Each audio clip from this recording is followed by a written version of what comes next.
একটা সৌহার্দ্যপূর্ণ পরিবেশে কথাবার্তা হয়েছে, একটু ওয়ান টু ওয়ান ডিসকাশন ছিল। এখানে সংস্কার, নির্বাচন সংস্কার, তারপরে জাতীয় ঐক্য এবং কনসেনসাস বিল্ডিং এর জন্য যে জাতীয় ঐক্য এবং ব্যাংকিং সেক্টর রিফর্ম, এগুলো বিষয় নিয়ে কথাবার্তা হয়েছে। আর আপনারা জানেন যে আগে আমরা বলেছিলাম যে 31শে ডিসেম্বরের মধ্যে রিফর্ম কমিশনগুলো রিপোর্ট হবে, কিন্তু যেহেতু ওনারা আমাদেরকে জানিয়েছেন যে ওনারা ঠিক সময়ের মধ্যে, ডেডলাইনের মধ্যে কাজগুলো শেষ করতে পারেন নাই, তো অনেকে এক্সটেনশন নিয়েছিলেন যে কাজটা আরো, কারণ আপনারা জানেন ওনাদের অনেকে এমনও হয়েছে যে প্রতি সপ্তাহে 7 দিনই কাজ করতে হয়েছে, 10-12 ঘন্টা করে। তারপরেও এখন আমরা আশা করছি, ইন্টারিম গভর্নমেন্ট আশা করছে যে এই 6টা কমিশনের মধ্যে 5টা কমিশন 15 তারিখের তাদের রিপোর্টগুলো জমা দিবে। আর আমাদের পাসপোর্ট এবং টেক্সটবুক নিয়ে আমাদের কিছু ডেভেলপমেন্ট আছে, সেটা আমাদের deputy press secretary Abul Kalam Azad Majumdar বলবেন। আসসালামু আলাইকুম। আমাদের major general Mohammad Nurul Anwar, DG passport, উনি আজকে আমাদেরকে একটা সুখবর দিয়েছেন পাসপোর্ট সংক্রান্ত। সুখবরটা হচ্ছে, আপনারা জানেন যে বাংলাদেশি নাগরিক যারা ই পাসপোর্টের জন্য আবেদন করেন, ওনারা পাসপোর্টের জন্য আবেদন করলে ওনাদের পাসপোর্টটা যখন ডেলিভারির জন্য প্রস্তুত হয়, ওনারা একটা SMS পান। এই একটা দেশের মধ্যে এই SMS সার্ভিসটা চালু আছে। আগামীকাল থেকে এই ই পাসপোর্ট পাওয়ার ক্ষেত্রে এই SMS সার্ভিসটা বিদেশেও চালু হবে প্রবাসী বাংলাদেশিদের জন্য। এছাড়া যখনই আপনার বাংলাদেশের তাদের পাসপোর্টটা রেডি হয়ে যাবে, বিদেশে প্রবাসী বাংলাদেশি ভাই বোনেরা যারা আছেন, ডেলিভারির জন্য যখন পৌঁছানো হবে, তখনই ওনারা যে নাম্বারটা পাসপোর্টের আবেদনের সাথে দেবেন, সেখানে একটা SMS পৌঁছে যাবে, ওনাদের পাসপোর্টটা ডেলিভারির জন্য প্রস্তুত। এর ফলে ওনাদের এই সংক্রান্ত কিছু হয়রানি কমে আসবে বলে আমরা আশা করি। আর মেশিন এই ডেভেলপমেন্টটা ই পাসপোর্টের জন্য। এছাড়া মেশিন রিডেবল পাসপোর্ট, এটারও একটা ডেভেলপমেন্ট আছে। আমাদের দাপ্তরিক জটিলতার কারণে প্রায় 1,97,000 মেশিন রিডেবল পাসপোর্ট প্রবাসী ভাই বোনেরা যারা আবেদন করেছিলেন, সেগুলো পেন্ডিং ছিল প্রিন্টিংয়ের জন্য। গত 3 সপ্তাহে 1,82,745টা পাসপোর্ট, মেশিন রিডেবল পাসপোর্ট বিভিন্ন দূতাবাসে পৌঁছানো হয়েছে এবং এগুলো অচিরেই বিতরণ শুরু হবে।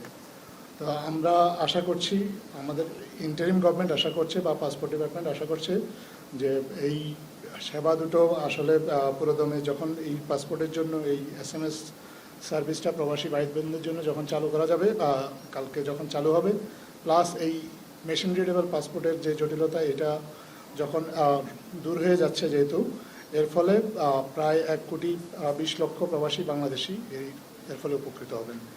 এছাড়াও পাসপোর্ট অফিসে, বাংলাদেশের বিভিন্ন পাসপোর্ট অফিসে যারা পাসপোর্টের জন্য আবেদন করেন, তাদের পাসপোর্ট পাওয়ার ক্ষেত্রে পাসপোর্ট পাওয়ার প্রক্রিয়াটা সহজ করার জন্য আরও বেশ কিছু উদ্যোগ চলমান আছে। এই উদ্যোগগুলো, এর মধ্যে একটা তো অবশ্যই আছে যে পাসপোর্ট অফিসগুলোকে কীভাবে দালাল মুক্ত করা যায়, এই নিয়ে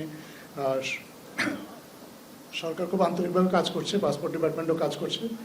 পাশাপাশি একটা সিদ্ধান্ত পাসপোর্ট ডিপার্টমেন্ট থেকে আমাদেরকে জানানো হয়েছে যে পাসপোর্টের যে আবেদন করা হয়, আবেদনকারীরা অনেক সময় বিভিন্ন জায়গায় পাসপোর্ট অফিসের পাশে যে অনেকগুলো কম্পিউটারের দোকান থাকে, যেখানে তারা আসলে নিজেরা পাসপোর্ট আবেদন করতে পারেন না, তাহলে এই দোকানগুলো থেকে তারা পাসপোর্টের আবেদন করেন অনলাইনে।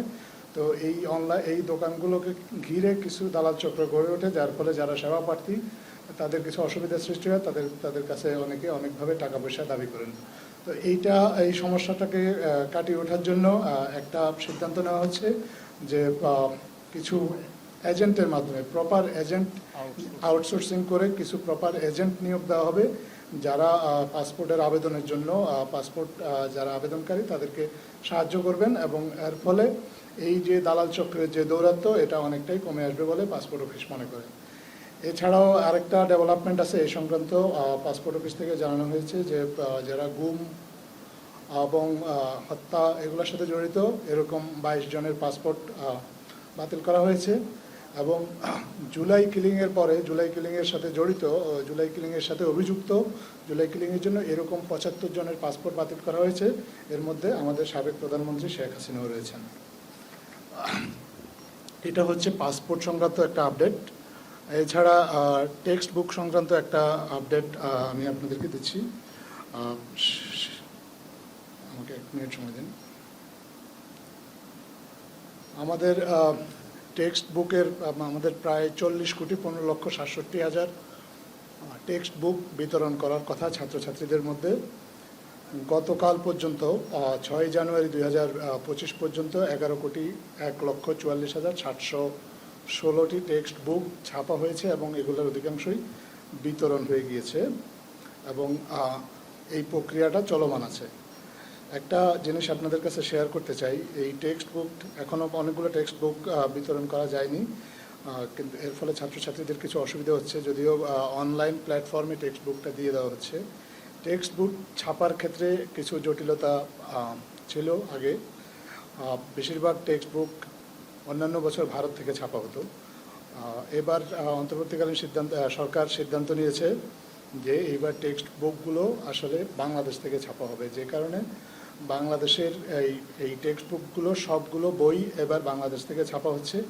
এটার জন্য সাময়িক একটু অসুবিধা হচ্ছে, সাময়িক একটু দেরি হচ্ছে, সেটার জন্য সরকার আন্তরিকভাবে দুঃখিত। কিন্তু সরকার মনে করে যে এটার কিছু পজিটিভ দিকও আছে এবং তার একটা অন্যতম বড় পজিটিভ দিক হচ্ছে যে আমাদের যে বই ছাপা, এর সাথে আসলে 10 থেকে 12 লক্ষ শ্রমিক জড়িত, তাদের কর্মসংস্থান আরেকটু তাদের অর্থনৈতিকভাবে তারা বেনিফিটেড হয়েছেন।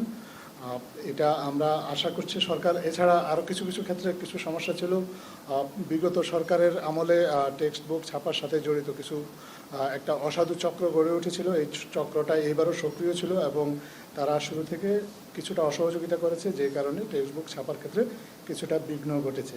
তো ভবিষ্যতে এই সমস্যাটা হয়তো পুরোপুরি কাটিয়ে ওঠা যাবে। আপাতত সরকার আশা করছে যে আগামী এই চলতি মাসের মধ্যেই আসলে সবগুলো টেক্সট বুক ছাপা এবং বিতরণ করা সম্ভব হবে। তো এই ছিল আমার কাছে আপডেট। এখন আপনারা এই বিষয়ে বা আরও অন্যান্য যেসব বিষয় আছে, যদি কোনো প্রশ্ন থাকে আপনারা আপনার হাত তুলে পরিচয় দিয়ে প্রশ্ন করবেন কাইন্ডলি।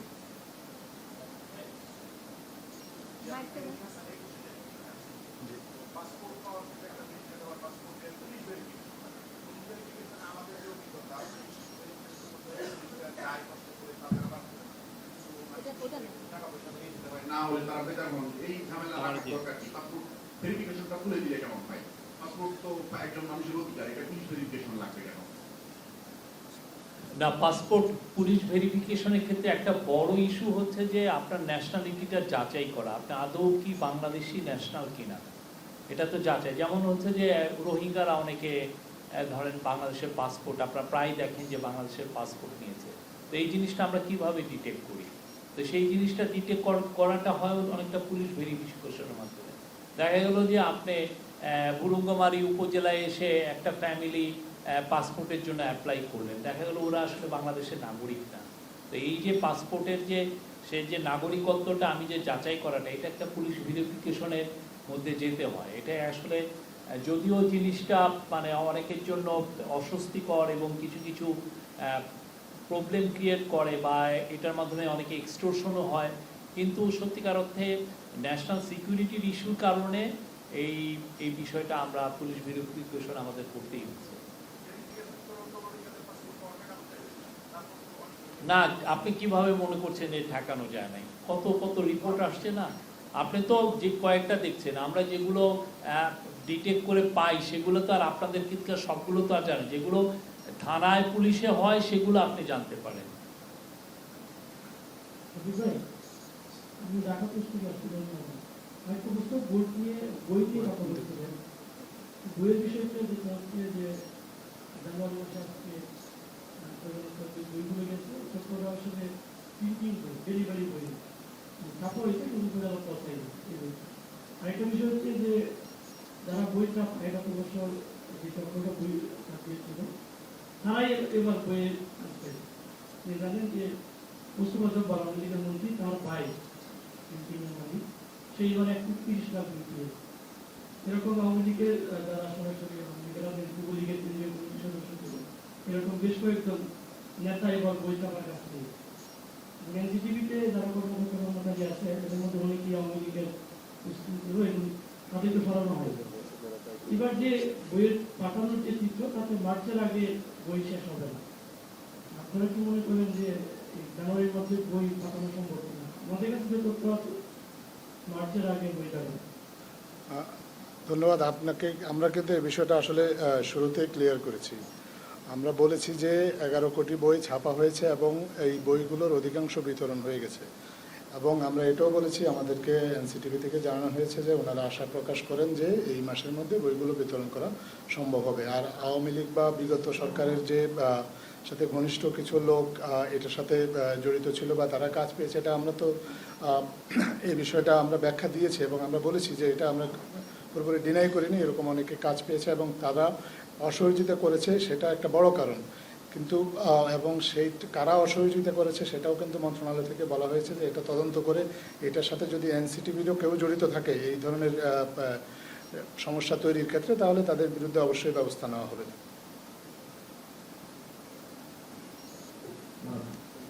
মহিউদ্দিন ব্যারিস্টার পত্রিকা থেকে। হ্যাঁ বলেন।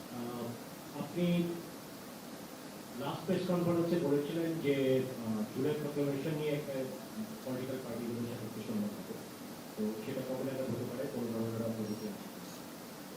না, আমি বলতে পারি যে কিছু প্রোগ্রেস হচ্ছে, আর স্পেসিফিক আমি বলছি না। এটা যখন আরো কংক্রিট প্রোগ্রেস হবে এটা আমরা আপনাদেরকে জানাবো। আমি হাফিজুল্লাহ, কাজ করছি এখন টেলিভিশনে। কোথায়? জামাতের আমিরের সঙ্গে যে বৈঠক হয়েছে সেখানে আমি একটু জানতে চাই যে বিএনপি বিভিন্ন নেতারা বলছেন যে এই বছর চলতি বছরের নির্বাচন সম্ভব। জামাত কি 26 জুন পর্যন্ত সময় দিতে চাই? কি আলাপ হয়েছে স্পষ্ট করুন। না, আমি তো বলেছি যে নির্বাচনের সংস্কারের ব্যাপারে, নির্বাচন তো আমরা সংস্কার একটা কমিশন করেছি, সেই সংস্কারের ব্যাপারে আলাপ হয়েছে, নির্বাচনের ডেটের ব্যাপারে কোনো আলাপ হয়নি। আমি একটু জানতে চাই যে স্থানীয় সরকার সংস্কার কমিশনের প্রধান তিনি বলেছেন যে জাতীয় নির্বাচনের আগে স্থানীয় নির্বাচন হলে সেটার জন্য একটা রোডম্যাপ বা একটা প্রশিক্ষণ সবকিছু মিলে তিনি প্রস্তাব করেছেন। আসলে সরকার কি ভাবছে, আগে কি স্থানীয় সরকার নির্বাচন ভাবছে সরকার? এটা এই বিষয়ে ইন্টারিম গভর্নমেন্ট অবশ্যই এটা নিয়ে কথাবার্তা বলবেন, তারা এটা পরে জানাবেন। সময় টেলিভিশনে কাজ করি। শেখ হাসিনার যে পাসপোর্ট বাতিল করা হয়েছে এটা কি ভারত সরকারকে জানিয়েছে কিনা আমরা, এবং কূটনৈতিক পাসপোর্ট বাতিল হলে তো 45 দিনের বেশি তার ভারতে বা অন্য কোনো দেশে স্টে করার সুযোগ নেই। সেই ক্ষেত্রে আমরা কোনো ধরনের অনুরোধ বা আগে থেকে জানিয়েছিলাম, নতুন করে পাসপোর্ট বাতিল করার পরে কোনো অনুরোধ জানিয়েছে কিনা, আর 75 জনের মধ্যে আর কে কে আছে যদি একটু উল্লেখ করতে পারেন কয়েকজনের নাম। ধন্যবাদ আপনাকে। ওনার যে পাসপোর্ট বাতিল হয়েছে এটা কিন্তু, এবং এটা ভারত সরকারও জানে, এবং ভারত সরকার থেকে কিন্তু ইতিমধ্যে বলা হয়েছে যে ওনাকে ট্রাভেল ডকুমেন্ট ইস্যু করা হয়েছে।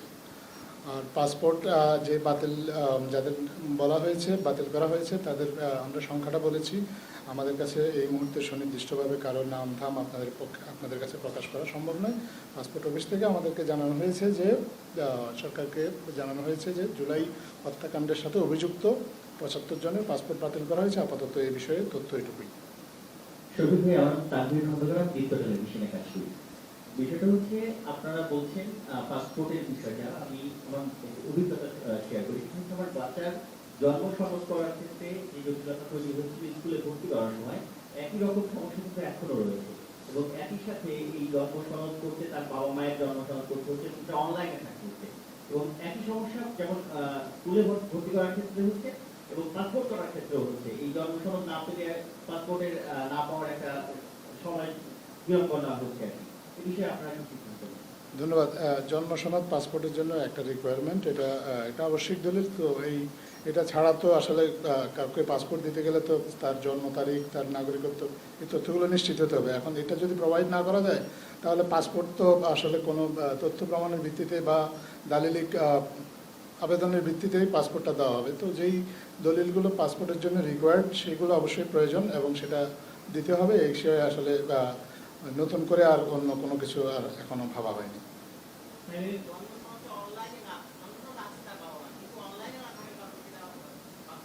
আপনার আপনার যে সমস্যাটার কথা এটা আমরা পাসপোর্ট অফিসে পৌঁছে দেবো, ওনারা তারপরে আমাদের সিদ্ধান্ত জানাবেন।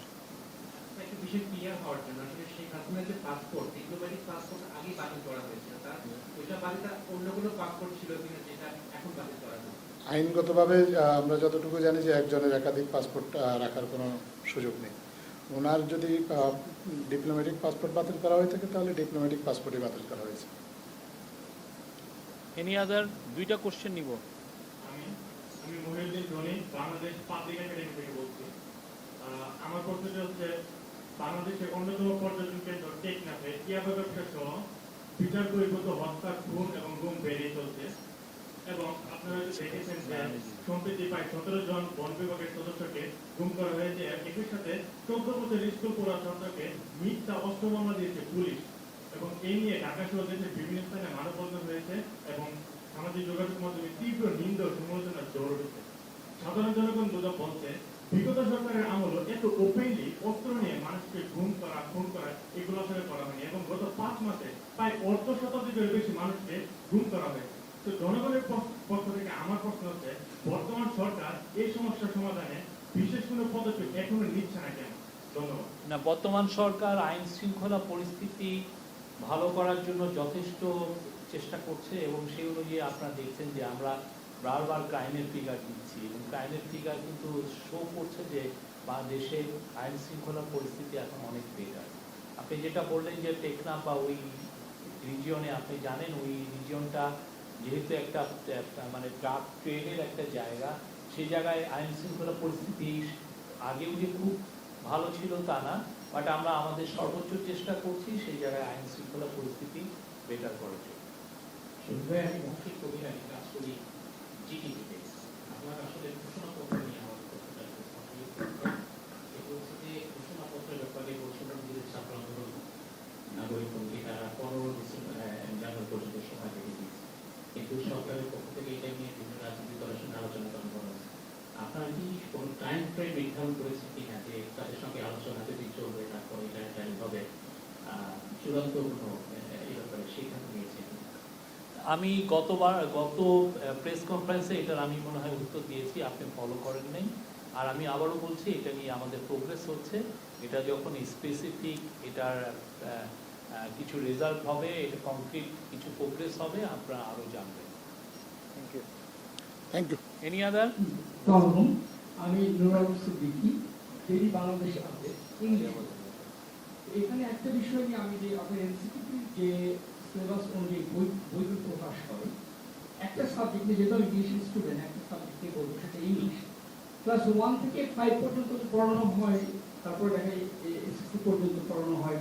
দেখা যায় একটা স্টুডেন্ট ইংলিশ পড়তে গিয়ে তার লিখতে গিয়ে ঝামেলা হয়। একটি বই যেটা এ পর্যন্ত সিলেবাসে অন্তর্ভুক্ত করা হয় না, the learning English easy way, software Ahmed Kashi ইউনিভার্সিটির একজন টিচার লিখেছিলেন। এটা একটা রাইটিং বই। এই বইটা চমৎকার একটা বই, যে বইটা অন্তর্ভুক্ত করা হয় না। সিলেবাস দেখা যায়, বিশেষ করে ইংলিশের ক্ষেত্রে দেখা যায় যে কিছু কিছু গতানুগতিক পড়ানো হয়। এই সিলেবাসের ক্ষেত্রে কি আপনারা এই সমস্ত দৃষ্টিকোণ রাখছেন কিনা সেটা আমার প্রশ্ন। কাদের ইগুলো নেওয়া হচ্ছে, বই বা কাদের আপনার কি বল পরামর্শ নেওয়া হচ্ছে, এই জিনিসটা ধন্যবাদ। আপনার সাজেশনটা যারা টেক্সট বুক নিয়ে কাজ করেন ওনাদের কাছে পৌঁছে দেওয়া হবে।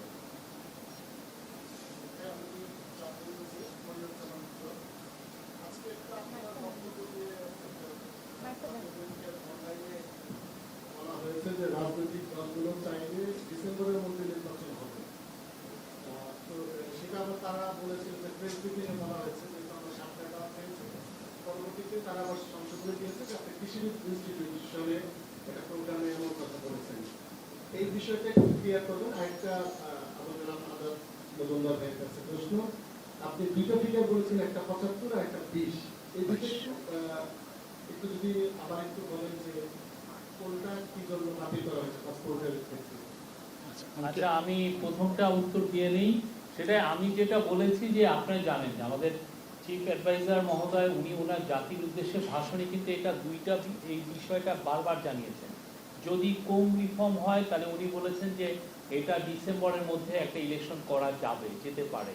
আরেকটা হচ্ছে যে যদি পলিটিক্যাল পার্টিগুলো বা আমাদের অংশীজন যদি মনে করেন যে আরও বেশি রিফর্ম করবে, কেননা এই ইন্টারিম গভর্নমেন্টের কাছ থেকে যদি তারা আরও বেশি রিফর্ম চান, সেক্ষেত্রে এটা আরও 6 মাস লাগবে আর কি। আরও মানে প্রথমার্ধ 2026-এর প্রথমার্ধের কথা বলা হচ্ছে, সেইটারই আমি আজকে একই জিনিসই বারবার বলছি, কিন্তু আমার যেটা মনে হচ্ছে যে জিনিসটাকে ইন্টারপ্রিটেশনে হয়তো বা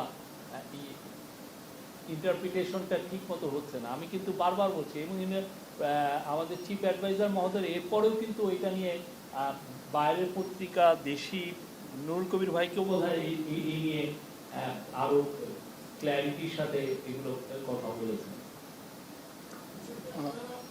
জঞ্জালের কথা বলছেন বা সংস্কার কথা বলছেন, সংস্কার আসলে দীর্ঘদিন লাগবে, এটা রাজনৈতিক দলগুলো বলছে, কিন্তু তারা পাশাপাশি বলছে যে একটা রাজনৈতিক সরকার প্রয়োজন, সংস্কার চলতে থাকবে, এটা চলমান প্রক্রিয়া। সেক্ষেত্রে আপনি মনে করেন কিনা যে রাজনৈতিক দলগুলো যদি দাবি জানায় যে ডিসেম্বরের মধ্যে যতটুকু পারা সম্ভব সংস্কার শেষে নির্বাচন, সেক্ষেত্রে গভর্নমেন্টের স্ট্যান্ডটা কি হবে? এটা তো স্যার তার জাতির উদ্দেশ্যে ভাষণে এটা বারবার উনি ওইখানেও বলেছেন, পরবর্তীতে উনি ওনার ইন্টারভিউতেও বলেছেন। এটা ডিপেন্ড করছে যে আমাদের অংশীজনরা কি মনে করেন, ওনারা কি চাচ্ছেন, সেটার উপরে অনেকটা ডিপেন্ড করে। আমাদের সাথে যে ডায়ালগে তারা কি ডিজায়ারটা প্রকাশ করেন সেটার উপরে, বা কতটুকু রিফর্ম ওনারা চান সেটার উপরে। আর রিফর্ম তো সত্যিকার অর্থে একটা দেশের রিফর্ম একটা চলমান প্রক্রিয়া, বছরের পর বছর লাগে। কিন্তু আপনি জানেন যে ইন্টারিম গভর্নমেন্টের কাছ থেকে মানুষের প্রত্যাশাটা অনেক। তারা মনে করছেন যে জনগণ মনে করেন যে যদি ইন্টারিম গভর্নমেন্ট থাকে তাহলে অনেকগুলো রিফর্ম করা হবে। আর আপনি জানেন জুলাই আগস্টের আন্দোলনের একটা মূল আকাঙ্ক্ষা ছিল রাষ্ট্র সংস্কার। তো রাষ্ট্র সংস্কারের আকাঙ্ক্ষাকে বাস্তবায়ন করার জন্যই এতগুলো রিফর্ম কমিশন করে দেওয়া হয়েছে, এবং তার আলোকে এই রিফর্মগুলো কেন করে দেওয়া হয়েছে, যাতে একটা সুষ্ঠু নির্বাচন ব্যবস্থায় আমরা ফিরতে পারি। এই সুষ্ঠু নির্বাচন ব্যবস্থায় যতগুলো রিফর্ম লাগে সেগুলোর ব্যাপারে আমরা অংশীজনদের সাথে চিফ অ্যাডভাইজার এবং ইন্টারিম গভর্নমেন্ট কথা বলবে, এবং ইন্টারিম গভর্নমেন্ট সেই অনুযায়ী তাদের ডিজায়ার কি অংশীজনের সেই অনুযায়ী তাদের সাথে ডায়ালগ করে তারপরে এগুলো বিষয়ে ডিসাইড হবে। ভাই আমার দুইটা প্রশ্ন। আচ্ছা, ওনার আরেকটা প্রশ্ন বাকি আছে, ওইটার জবাবটা একটু ক্লিয়ার করি। উনি জানতে চেয়েছিলেন যে পাসপোর্ট বাতিলের বিষয়ে যারা গুমের সাথে সম্পৃক্ত এরকম অভিযোগে পাসপোর্ট বাতিল করা হয়েছে 22 জনের, এবং জুলাই হত্যাকাণ্ডের সাথে সম্পৃক্ত বা জুলাই হত্যাকাণ্ডের দায়ে অভিযুক্ত এমন 75 জনের পাসপোর্ট বাতিল করা হয়েছে। ধন্যবাদ।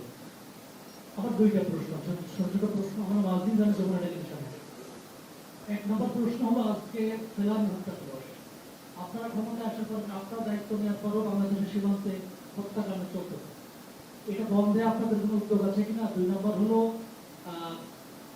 দাবি ভোটে যে বিষয়টা ছিল, সেখানে যারা তৎকালীন ডিসিপ্লিন এবং যারা পুলিশ সুপার ছিলেন, বিশেষ করে যারা দায়িত্বে ছিলেন, তাদের সম্পদের একটা হিসাব নেওয়ার একটা নিউজ আমরা দেখলাম মাঝে, বা তাদের বিষয়ে খতিয়ে দেখার যে বিষয়টা, সেটা আপনাদের কতটুকু অবগত?